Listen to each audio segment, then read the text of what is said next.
पाकिस्तान के अवाम के ऊपर सिर्फ पिछले 36 घंटे के अंदर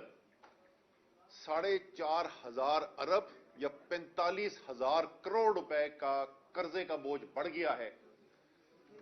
जब से ये रुपए की कीमत गिरनी शुरू हुई है, तो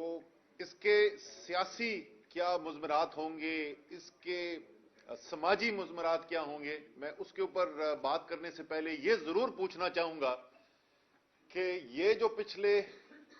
9-9.5 महीने के अंदर किया गया है पाकिस्तान के साथ, और जो पाकिस्तान ने अपनी तारीख की सबसे ज्यादा महंगाई देखी है पाकिस्तान के अवाम ने,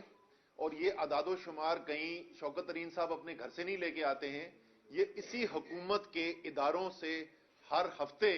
और हर महीने हमें महंगाई के अदादो शुमार मुयस्सर किए जाते हैं, और इसी हुकूमत के अपने शाया करदा अदादो शुमार के मुताबिक पाकिस्तान की तारीख में जितनी महंगाई नहीं हुई थी, उससे ज्यादा महंगाई इस वक्त हो रही है पाकिस्तान में। उसके साथ अना परस्ती की बुनियाद के ऊपर जो फैसले किए गए,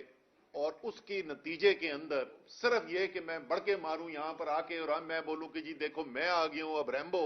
और रुपया जो है अब वो डॉलर जो है वो 200 से नीचे आ जाएगा, तो आपने तो बढ़क मार दी, लेकिन जो उसकी वजह से हजारों पाकिस्तान में कारोबार बंद हो गए, मैं दोबारा दोहराता हूं, हजारों कारोबार बंद हो गए, लाखों मजदूर बेरोजगार हो गए, दिहाड़ीदार मारा गया, क्योंकि आपने एक मसनूई तौर से सिर्फ अपनी अना की तस्कीन के लिए कि डॉलर का नंबर जो रिपोर्ट हो टीवी के ऊपर वो एक खास नंबर हो, उसके लिए आपने पाकिस्तान की मईशत को उस खाई के अंदर गिराया, उस तबाही के अंदर लेके गए, जहां अब ये सिर्फ माशी मसला नहीं रह गया, ये मसला पाकिस्तान की कौमी सलामती का मसला बन गया है।